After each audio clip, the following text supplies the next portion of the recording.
વડોદરા એસઓજીની મોટી કાર્યવાહી. અકોટા બ્રિજ નીચેથી ગાંજાના જથ્થા સાથે એક ઝડપાયો છે. શહેર એસઓજી પોલીસની ટીમે અકોટા બ્રિજ નીચે નવાવાસ વિસ્તારમાં રહેણાંક મકાન પર દરોડો પાડ્યો હતો. નશીલા પદાર્થોના ગેરકાયદેસર વેચાણના નેટવર્કનો પર્દાફાશ કર્યો છે.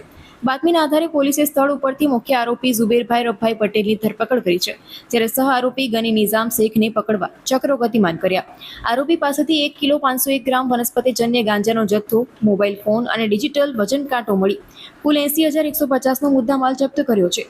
પોલીસ કમિશનર નરસિંહા કુમારની વડોદરા શહેરને નશામુક્ત કરવાની સૂચના અને એટીએસ ચાર્ટર અંતર્ગત ઓપરેશન પાર પાડવામાં આવ્યું. એસઓજી પીઆઈ બીડી જીત્યાના માર્ગદર્શન હેઠળ એસઓજીની ટીમે મળેલી ચોક્કસ અંગત બાતમીના આધારે રેડ કરી હતી. પકડાયેલ આરોપી આર્થિક ફાયદા માટે વગર પાસ પરમિટે ગાંજાનો જથ્થો સંતાડી રાખી છૂટકમાં વેચતો હોવાનું તપાસમાં બહાર આવ્યું છે. પકડાયેલ અને ફરાર બંને આરોપીઓ વિરુદ્ધ અકોટા પોલીસ સ્ટેશન ખાતે એનડીપીએસ એક્ટ હેઠળ ગુનો નોંધી આગળની તપાસ હાથ ધરવામાં આવી છે.